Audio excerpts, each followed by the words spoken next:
So today, we're going to be taking a look at the Hiboy P7, which is an electric commuter bike that has the ability to go on unpaved roads, and it's actually affordable. But you may be asking yourself, why would I want an electric bike for commuting? And to put it simply, it's to save money and add some fun on your daily commute. Owning a car is pretty expensive, public transportation is slow, and traffic is a nuisance. And one of the most affordable and viable ways to make your commute cheaper and provide a good workout is to ride a bicycle. So in this video, we're going to go over the assembly process and go in depth on the features, specs, and build of this bike.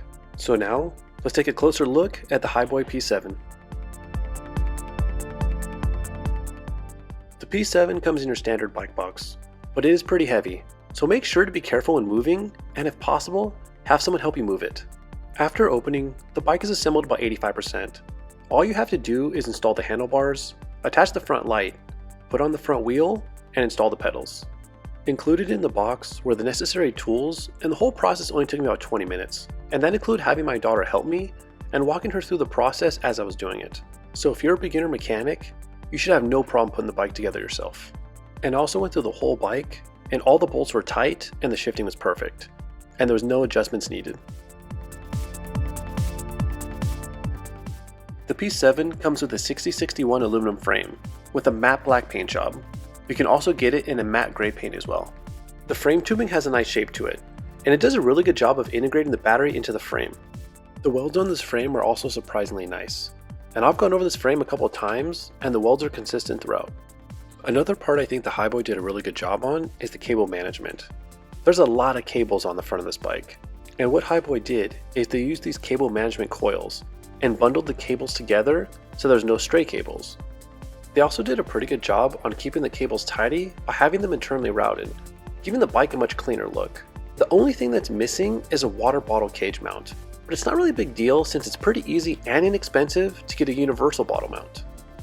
So there's not a lot of information on the geometry of this bike. So I measured out some of the major geometry points, and here they are. The head tube angle is around 70 degrees. The C-tube angle is around 73 degrees. The top tube length is about 570 millimeters. The reach is about 430 millimeters. The head tube length is about 125 millimeters. The standover height is about 810 millimeters. The wheelbase is 1,145 millimeters. The chainstays are 440 millimeters. The weight is about 56 pounds, and it retails for $1,300. The motor is a 500 watt brushless motor, and it provides 70 newton meters, or about 52 foot-pounds of torque.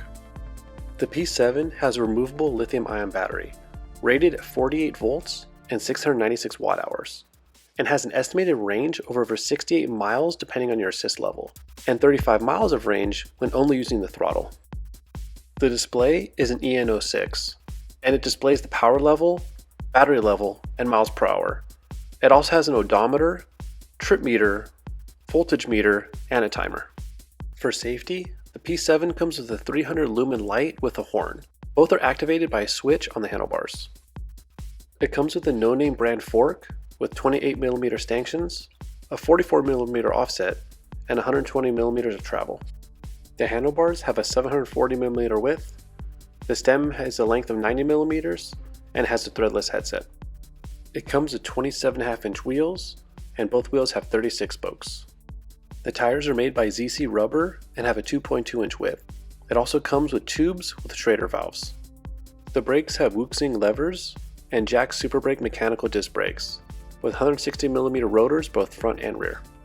The drivetrain is a Shimano Altis with 9 speeds and a 32-tooth cassette. It has a no-name crankset with a 38-tooth chainring. The saddle is 275mm long and has a width of 150mm. And lastly, it has metal pedals with reflectors. So there's the full rundown of what to expect from the Hiboy P7 commuter e-bike. I do plan on doing some extensive testing on this bike to test its riding characteristics, both on and off-road, and to test its range. But if you have any questions about this bike, please put them in the comments and I'll try to respond. Thank you so much, and have a great one.